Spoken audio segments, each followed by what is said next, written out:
At first glance, Salt Papi versus Anthony Taylor seems less like a match and more like a sacrifice.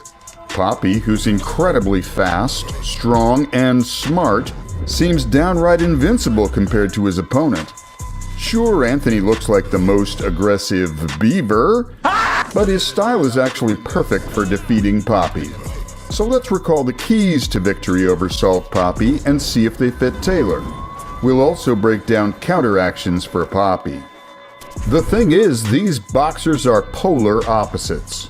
To make it easier to understand, let's use football as an example. By this analogy, Salt Papi is a classic number 10, a creative forward.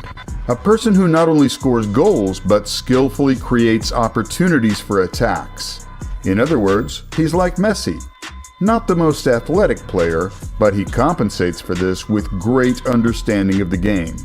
He uses his high game IQ to create scoring chances. Anthony Taylor is the complete opposite. You might expect a comparison to but no. Taylor is like N'Golo Kante. Thank you. He's a disruptor. His job in soccer is to make it hard for others to play. Yes, it sounds strange, but this kind of work on the field is often underrated. It doesn't look flashy, but it's these people who bring victories. Thanks to them, passes don't reach their target, and creative players are locked in one section of the field, unable to work with the team. Taylor's style is very similar. Everything he does in the ring is to disrupt his opponent's fighting, putting them in uncomfortable positions and wearing them down. Is that enough to win against such a skillful magician as Salt Papi? Keys to victory for Taylor. The main problem Salt Papi poses for all YouTube boxers is that he's a southpaw counterpuncher. If you try to pressure him, you'll do all the work for him, and he'll catch you with a left straight.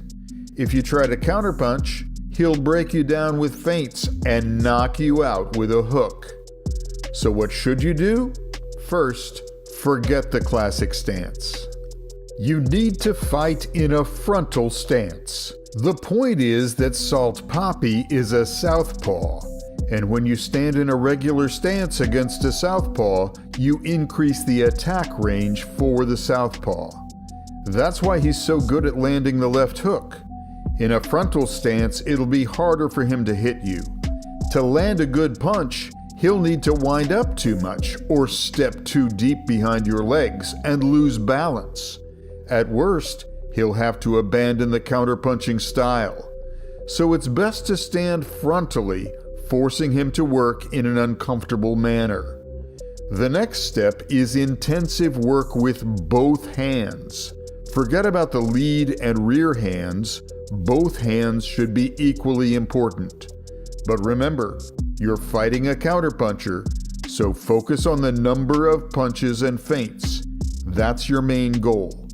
This way, you'll confuse him, and his counterpunching window won't be as effective.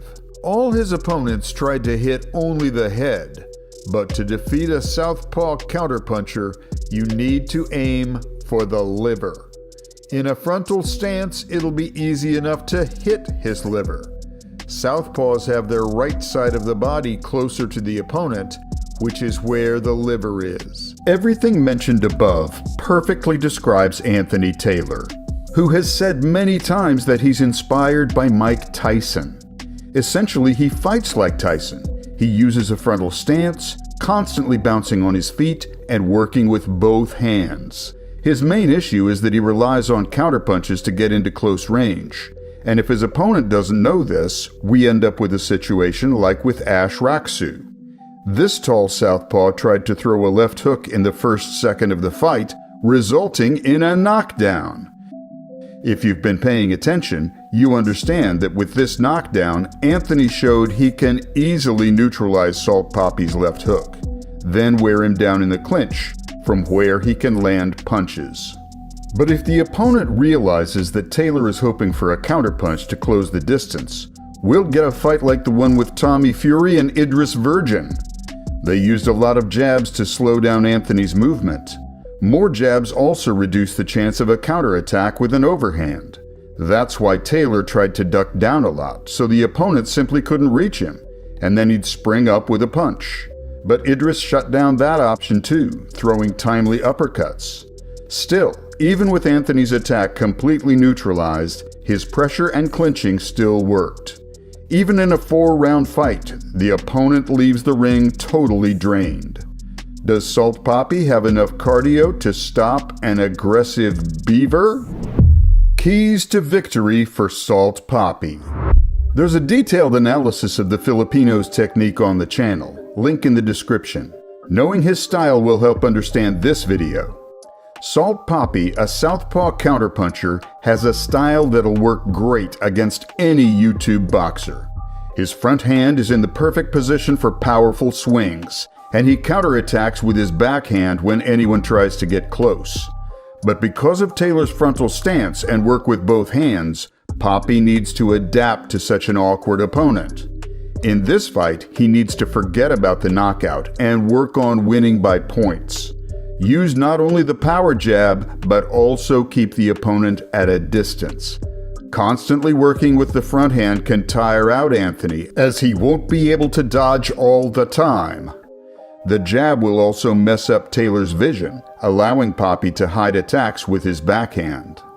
But it needs some changes too. One left straight won't be enough.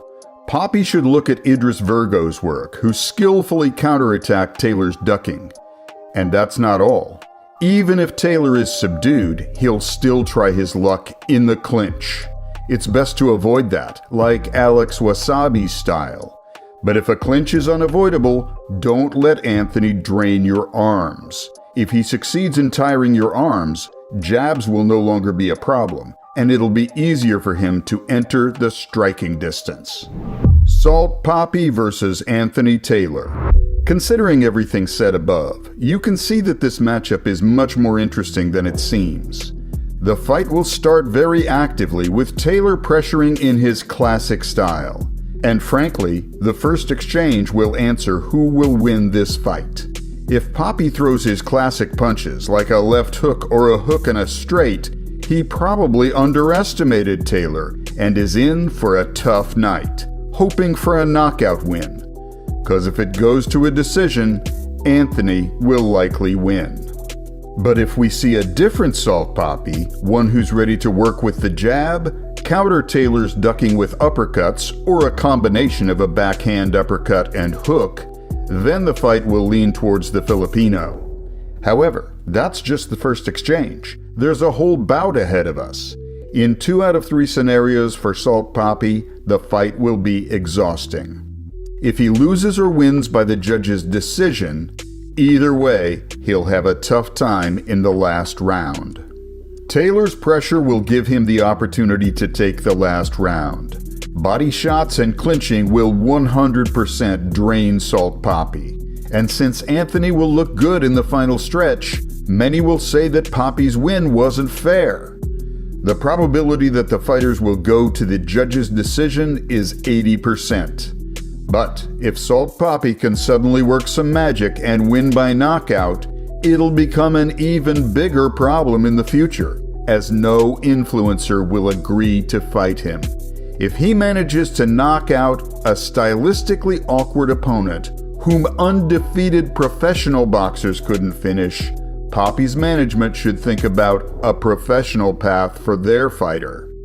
How do you think this bout will go? If you have questions, you can go to my personal Instagram, link in the description.